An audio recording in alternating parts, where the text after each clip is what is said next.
जय Hind, this is Parth Chitansh and you are watching me on future educational point. तो अपने previous lecture में हम लोगों ने स्टडी किए थे प्रॉपर्टीज ऑफ इलेक्ट्रिक चार्ज के बारे में, और आज हम लोग लास्ट प्रॉपर्टी के बारे में समझेंगे, that is quantization of charge. Very important topic for your upcoming topics like electric field intensity due to a charged sphere, due to a charged wire, due to a charged sheet। इनके लिए बहुत important topic होगा यह lecture. आपको concept, point charge के concept को भी अच्छे से समझने में हेल्प करेगा। और इसके अलावा चार्ज डिस्ट्रीब्यूशन, जो कि हमारा इसी चैप्टर का ही टॉपिक होगा, 2 या 3 लेक्चर के बाद वो भी आपको मिल जाएगा।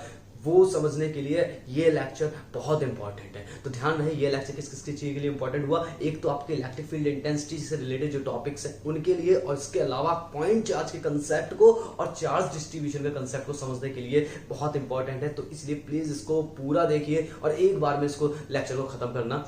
तो देखो यार, आज क्वांटाइजेशन ऑफ इलेक्ट्रिक चार्ज की स्टार्टिंग है, और क्वांटाइजेशन ऑफ चार्ज है क्या, उसकी डेफिनेशन मैंने पीछे लिख दी है। इसको आप देख लेना, समझ लेना और लिख भी लेना। फिलहाल तो मैं बात कर रहा हूं अपने कंसेप्ट को लेकर। तो देखिए, quantization of charge was first demonstrated by Millikan in is Millikan's oil drop experiment.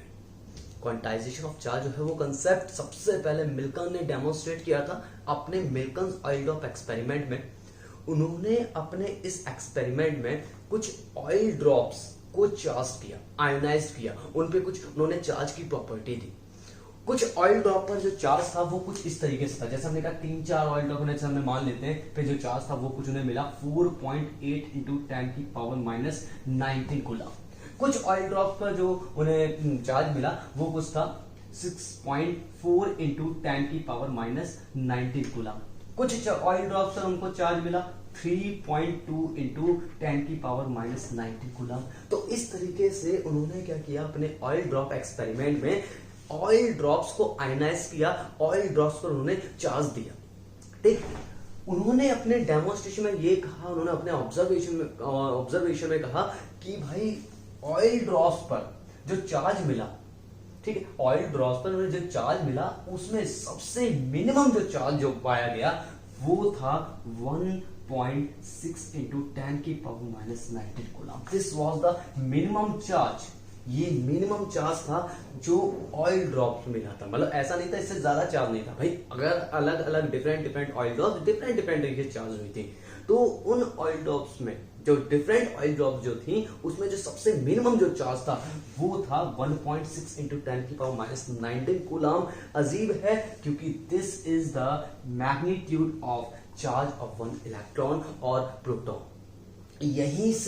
यही इसी कंसेप्ट से हमको पता चला था कि इलेक्ट्रॉन और प्रोटॉन का जो चार्ज का जो मैग्नीट्यूड है वो है 1.6 इंटू 10⁻⁹ कूलम। तो अपने इस एक्सपेरिमेंट में उन्होंने ऑयल ड्रॉप्स को आयनाइज किया और यहां से उन्होंने प्रूव करी कि इलेक्ट्रॉन और प्रोटॉन, इन पर जो चार्ज का मैग्नीट्यूड है वो कितना होता है, 1.6 इंटू 10⁻⁹ कूलम। इसके अलावा उन्होंने एक बड़ी अजीबोगरीब चीज और ऑब्जर्व की। उन्होंने एक चीज नोटिस करी कि जो मिनिमम जो चार्ज था भाई वो तो चलो ये हो गया, ठीक, और अदर जो ऑयल ड्रॉप जो थी उन पर जो चार्ज था वो कुछ अजीब था। देखो यहां से 3.2 into 10⁻⁹ coulomb which is a multiple of 1.6, 6.4 into 10⁻⁹ coulomb which is also a multiple of 1.6, 4.8 into 10⁻⁹ coulomb, this is also a multiple of 1.6। अगर इसको ध्यान से देखो तो इस वाली ड्रॉप पर जो चार्ज था भाई वो किसके बराबर था, 3e के बराबर। मतलब इलेक्ट्रॉन या प्रोटॉन के चार्ज से 3 गुना।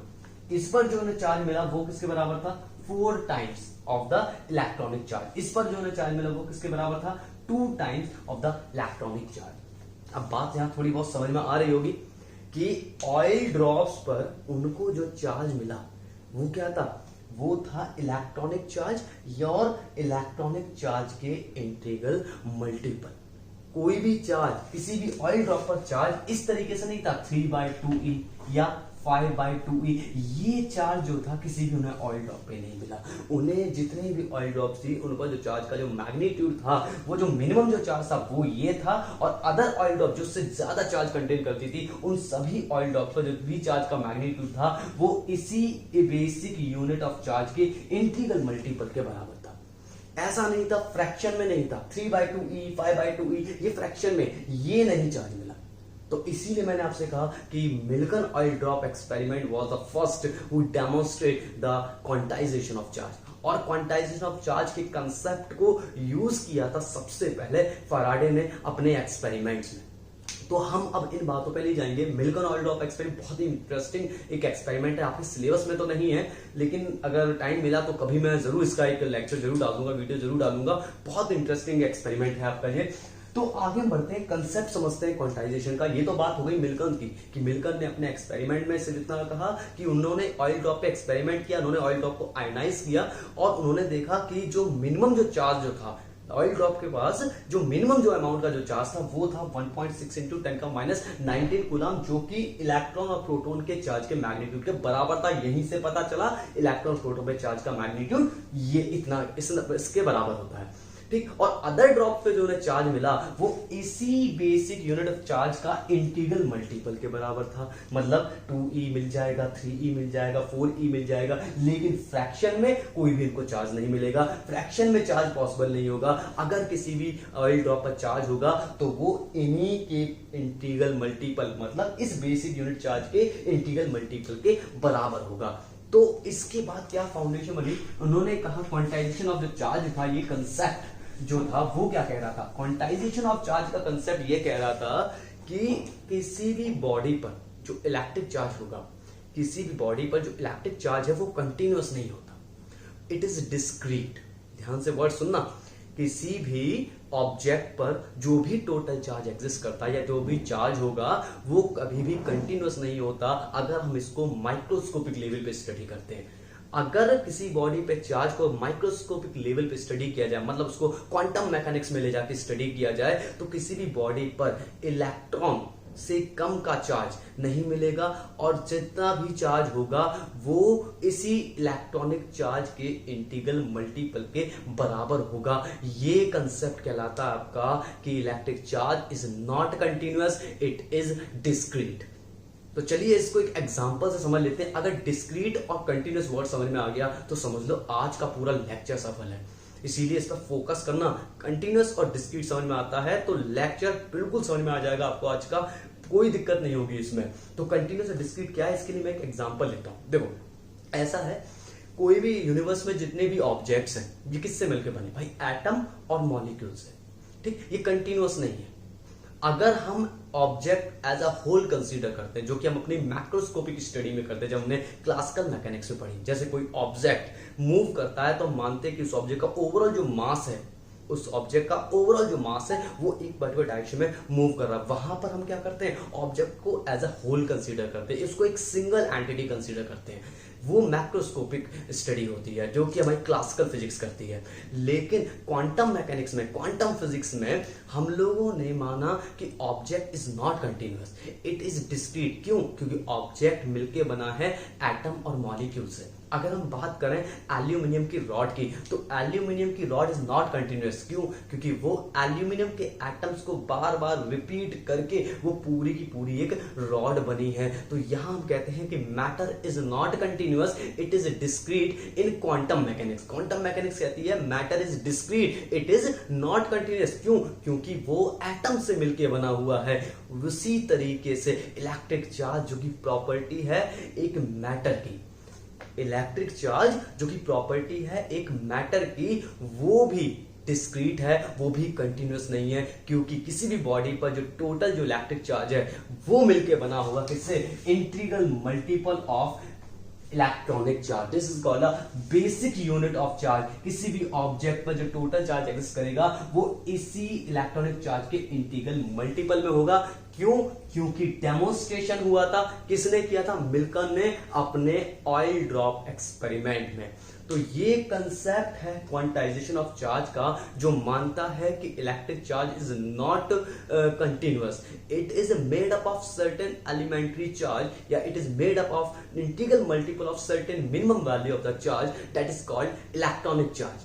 और अब आप आ जाइए हमारी डेफिनेशन पे। देखो डेफिनेशन भी यही कह रही है, the property of electric charge. Discrete का मतलब समझ में आया? डिस्क्रीट का मतलब क्या होता है? डिस्क्रीट का मतलब होता है कोई पर्टिकुलर चीज, ठीक है ना, सिंपल किससे मिलकर बनी हुई है। अब जैसे सब्सटेंस हमने बोला, कोई ऑब्जेक्ट बोला, तो ऑब्जेक्ट किससे मिलकर बना भाई, वो एटम या मॉलिक्यूल से मिलकर बना है, तो वो एटम में डिस्क्रीट होगा, तो हम बोलेंगे matter is discrete. Electric charge, भाई इलेक्ट्रिक चार्ज किससे मिलकर बना है, ऑब्वियस ही बात है, किसी भी ऑब्जेक्ट को आप मिनिमम कितना चार्ज दे सकते हो, आप इस ऑब्जेक्ट को मिनिमम चार्ज देने के लिए या तो उसको एक इलेक्ट्रॉन दे दोगे या फिर इससे एक इलेक्ट्रॉन ले लोगे, यही तो कर सकते हो। और इस केस में क्या होगा, इस केस में ये होगा कि इस पर या तो चार्ज आएगा प्लस 1.6 इंटू 10⁻⁹ कूलम या फिर निगेटिव का होगा। तो यहां पर किसी भी ऑब्जेक्ट पर आप जब टोटल चार्ज देते हो या कोई भी चार्ज देते हो तो आप उसको मिनिमम से मिनिमम जो चार्ज दे सकते हो वो है 1.6 इंटू 10⁻⁹ कूलम। और अगर ज्यादा चार्ज देना है तो आप जितना भी उसको चार्ज दोगे वो कैसे दोगे, 2e दे सकते हो, 3e दे सकते हो, 4e दे सकते हो, ne दे सकते हो, लेकिन इस 5/2e 3/2e इस फ्रैक्शन में आप चार्ज ट्रांसफर नहीं कर सकते। तो क्वांटाइजेशन ऑफ चार्ज भी यही कहता है कि चार्ज इज नॉट कंटिन्यूअस, बल्कि ये भी डिस्क्रीट है। क्यों डिस्क्रीट है, because it is made up of some small basic unit of charge that is called electronic charge. तो ये था आपका क्वांटाइजेशन ऑफ चार्ज का कंसेप्ट। क्वांटाइजेशन ऑफ चार्ज का जो कंसेप्ट है वो इस बात को भी बताता है कि इलेक्ट्रॉन से कम का चार्ज पॉसिबल नहीं है स्टेबल स्टेट में। अनस्टेबल स्टेट में कहा गया है, ढूंढा गया है कि जो चार्ज है इलेक्ट्रॉन से कम का चार्ज पॉसिबल मिला है क्वार्क्स के तौर पर, लेकिन अभी उसको दावा ठोक के नहीं बोला है, ठीक है। तो अभी वो स्टेबल नहीं, वो अनस्टेबल है। अभी जो हमें चार्ज मिला है इलेक्ट्रॉन से कम का वो है ±2e/3, लेकिन ये स्टेबल स्टेट में नहीं मिला, इसीलिए हम अभी इसको नहीं मानते, हम इसको डिस्क्रीट में नहीं ले रहे हैं। हम लोग सिर्फ कहते हैं चार्ज की जो मिनिमम वैल्यू है वो है electronic charge and it is discrete, इससे कम का चार्ज पॉसिबल नहीं है। तो concept of quantization of charge समझ में आ गया, वो क्या कहता है। क्वांटाइजेशन ऑफ चार्ज का जो कंसेप्ट है ये मानता है कि electric charge is continuous and it is discrete, जैसे कि मैटर है। मैटर या सब्सटेंस अगर एटम और मॉलिक्यूल से मिलकर बने हैं तो electric charge which is property of matter ये भी किसी एक बेसिक यूनिट ऑफ चार्ज से मिलकर बनी हुई है, और ये कहलाता है आपका quantization of electric charge. Definition अब देख लेते हैं। डेफिनेशन भी आपको देखो कुछ ऐसे ही है, the property of electric charge by virtue of which any charge on a body is integral multiple of basic unit of charge of an electron or proton। मतलब ये हुआ कि किसी भी ऑब्जेक्ट पर देखो, the charge on a body, किसी भी बॉडी पर टोटल जो चार्ज है वो किसके बराबर होता है, इंटीग्रल मल्टीपल, मतलब इंटीग्रल मतलब 1 2 3 4 5 6 एनी नॉन नेगेटिव ले लो, क्योंकि मैंने यहाँ पे n को नॉन नेगेटिव माना है, तो एनी नॉन नेगेटिव इंटीजर 1 2 3 4 5 6 तरीके से जितने भी आप कंसीडर कर सकते हो, तो is integral multiple of basic unit of charge. मतलब चार्ज किसके बराबर हो सकता है किसी ऑब्जेक्ट पर, 1e हो सकता है, 2e हो सकता है, 3e हो सकता है, 4e हो सकता है and so on, that is called ne। Plus minus यहां मैंने इसलिए रिप्रेजेंट किया, अगर पॉजिटिव चार्ज इलेक्ट्रॉन दिया है तो भाई नेगेटिव चार्ज होगा, इलेक्ट्रॉन लिया है तो ऑब्वियसली बात है पॉजिटिव चार्ज होगा। तो यहाँ पे तो ये पॉजिटिव नेगेटिव नेचर के लिए मैंने लिखा है, आपको नहीं लिखना है तो मत लिखो, कोई इश्यू नहीं। लेकिन बोर्ड में अगर ये डेफिनेशन आती है तो प्लीज ये चीज जरूर लिख कर आना, ये स्टेटमेंट बहुत इंपॉर्टेंट होगा। तो यह है आपका छोटा सा क्वांटाइजेशन ऑफ चार्ज, जो मेन बातें क्या बताता है, charge is not continuous, it is discrete like matter, it is made up of small number of elementary charge, basic unit of charge that is 1.6 into 10⁻⁹ coulomb. इसके अलावा ये एक बात और बताता है, नोट करते रहना ये बातें। इसके अलावा ये एक और बात बताता है, ये कहता है कि किसी भी ऑब्जेक्ट को आप अगर मिनिमम से मिनिमम कोई चार्ज दे सकते हो वह है 1.6 into 10⁻⁹ कूलम। कैसे, या तो उससे एक इलेक्ट्रॉन निकाल लोगे या उसे एक इलेक्ट्रॉन दे दोगे, क्योंकि उससे आधा इलेक्ट्रॉन नहीं आप निकाल सकते, क्योंकि चार्ज फ्रैक्शन में पॉसिबल नहीं होगा। तो यह हमारा कंसेप्ट खत्म हुआ क्वांटाइजेशन ऑफ चार्ज पर। अब जरा चार्ज और मास के बेसिक डिफरेंस को समझ लेते हैं। चार्ज और मास दोनों ही एक फिजिकल प्रॉपर्टी है किसी मैटर की, ठीक, एक किसी मैटर की फिजिकल प्रॉपर्टी है चार्ज और मास दोनों ही। तो इन दोनों में डिफरेंस क्या है, ठीक है। तो चलिए डिफरेंस को मैं समझाता हूं, लेकिन समझाने से पहले एक काम करता हूं, मैं इनके डिफरेंसेस को यहां मेंशन कर देता हूं, ओके। तब हम इनके डिफरेंसेस को एक एक करके कंपेयर करते हुए स्टडी करते हैं। तब तक आप जरा इसको नोट कर लेना, पॉज करके अगर डेफिनेशन नोट करनी है तो। ओके, तो अब बात करते हैं चार्ज और मास के डिफरेंस की। इलेक्ट्रिक चार्ज और मास दोनों ही मैटर की प्रॉपर्टी है। कोई भी पार्टिकल या कोई भी particular object possess two physical property, एक था मास और एक है भाई आपकी इलेक्ट्रिक चार्ज। तो आज इन दोनों के डिफरेंस को थोड़ा समझ लेते हैं। तो उसमें क्या क्या डिफरेंसेस है। कंसेप्ट तो क्वांटाइजेशन का आई थिंक समझ में आ गया होगा आप लोगों को, क्वांटाइजेशन क्या था, क्लियर। तो देखो चार्ज और मास का डिफरेंस देखो, इलेक्ट्रिक चार्ज में भी पॉजिटिव और नेगेटिव, आपने पढ़ा है भाई चार्ज पॉजिटिव भी हो सकता है और नेगेटिव भी हो सकता है, लेकिन मास जो है वो हमेशा आपका पॉजिटिव होगा। अगर मैटर है, अगर कोई पार्टिकल है तो ऑब्वियस बात है उसका कुछ ना कुछ मास हमेशा होगा, तो मास जो है वो हमेशा पॉजिटिव है। लेकिन जो चार्ज है वो पॉजिटिव भी हो सकता है और निगेटिव भी, और कुछ लोग लिख देते हैं जीरो भी, वैसे जीरो कोई चार्ज नहीं होता, उसको हम न्यूट्रल ही कहते हैं। तो चाहो तो आप पॉजिटिव और निगेटिव लिख दो, या आप चाहो तो ये भी लिख सकते हो मास में भी पॉजिटिव, सॉरी चार्ज में भी पॉजिटिव, निगेटिव और जीरो। दूसरा कंसेप्ट है independent on velocity. Electric charge velocity पे डिपेंड नहीं करता। देखो जैसे हमने मान लिया एक पार्टिकल है, कोई इलेक्ट्रॉन हमने माना, ठीक है, इलेक्ट्रॉन हमने इसलिए लेके भी इसके पास मास भी होगा ऑब्वियस सी बात है, और इसके पास चार्ज भी है, ठीक है। इस पार्टिकल के पास मास और चार्ज दोनों ही है, और अगर ये पार्टिकल लगभग लाइट की स्पीड से कंपेरेबल लगभग भाग रहा है, मतलब कि लाइट की स्पीड के बराबर नहीं लेकिन इतना कम भी नहीं, लगभग 2 × 10⁸ मीटर पर सेकंड या 2.8 × 10⁸ मीटर पर सेकंड, मतलब एक ऐसी स्पीड जो लाइट जिसको हम लाइट के कंपेरेटिवली इग्नोर नहीं करें, ठीक है ना। अगर यह इलेक्ट्रॉन, अगर यह पार्टिकल लाइट कम से कम इस स्पीड से भागता है या इस स्पीड से अगर मूव कर रहा है, तो उससे इस चार्ज के मैग्नीट्यूड पर कोई फर्क नहीं पड़ता। मतलब पार्टिकल, इलेक्ट्रॉन की वेलोसिटी चाहे कुछ भी क्यों ना हो, चार्ज पर कोई भी फर्क नहीं पड़ेगा, चार्ज के मैग्नीट्यूड जैसा है वैसा ही रहेगा, लेकिन जो मास जो है ये डिपेंड कर जाएगा वेलोसिटी पे, according to Einstein relativity theory. Einstein की रिलेटिविटी थ्योरी के अकॉर्डिंगली अगर कोई भी ऑब्जेक्ट बहुत ज्यादा स्पीड से या बहुत ही लाइट के कंपेरेबल स्पीड से अगर मूव कर रहा है, लाइट के कंपेरेबल का मतलब बेटा ये मत समझना कि मैं बराबर बोल रहा हूं, बराबर नहीं कह रहा हूं, कोई भी ऐसा ऑब्जेक्ट की स्पीड लाइट के बराबर होना बहुत अभी इम्पॉसिबल है, अभी ऐसा ढूंढना नहीं गया। अक्सर फोटॉन्स माने गए हैं जो लाइट की स्पीड से मूव कर सकते हैं, लेकिन अभी ऐसा कोई भी ऑब्जेक्ट रियल में नहीं है जो लाइट की स्पीड के बराबर मूव कर सके। हम ये कह रहे हैं ऑब्जेक्ट की स्पीड लाइट के कंपेरेबल है, ऐसी स्पीड है जिसको हम लाइट के कंपेरेटिवली इग्नोर ना कर सकें, जैसे 10⁸ मीटर पर सेकेंड, 2 × 10⁸ मीटर पर सेकेंड, 1.5 × 10⁸ मीटर पर सेकेंड, ये वो स्पीड है जिनको हम लाइट के कंपेरेटिवली इग्नोर नहीं कर सकते, ठीक है। अगर यह इलेक्ट्रॉन उस स्पीड से मूव करता है तो चार्ज पर कोई फर्क नहीं पड़ेगा, लेकिन उसका जो मास है वो वेरिएबल कर जाएगा according to Einstein relativity theory. कैसे, देखो ये रिलेशन है m is the moving mass, मतलब जब ऑब्जेक्ट मूव करता है तो मूव करता है तो उसका मास क्या है, ये m इसको रिप्रेजेंट करेगा, और m0 जो है वो रिप्रेजेंट करता है रेस्ट मास को, मतलब जब ऑब्जेक्ट या पार्टिकल आपका रेस्ट पर है तब उसका मास जो होगा वो m0 से रिप्रेजेंट किया गया है। c is the speed of light, आप जानते हो 3 × 10⁸ मीटर पर सेकेंड होती है लाइट की स्पीड, और ऑब्जेक्ट की स्पीड हमने कंसीडर कर ली स्मॉल v।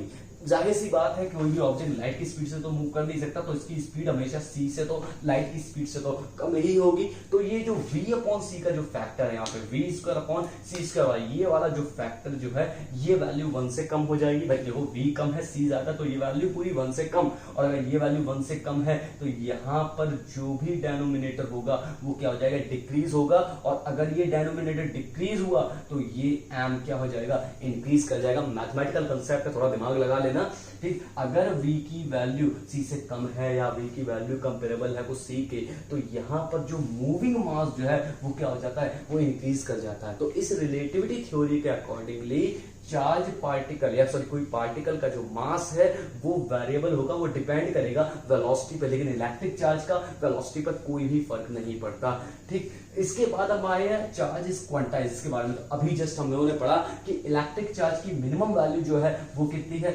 +-e, मतलब 1.6 × 10⁻⁻19 कूलम। तो इससे कम की वैल्यू अभी तक स्टेबल स्टेट में हमको नहीं मिली है, तो इसीलिए हम बोल देते हैं electric charge is quantize, the minimum value of the electric charge is this +-e। लेकिन मास में अभी ऐसा नहीं हुआ।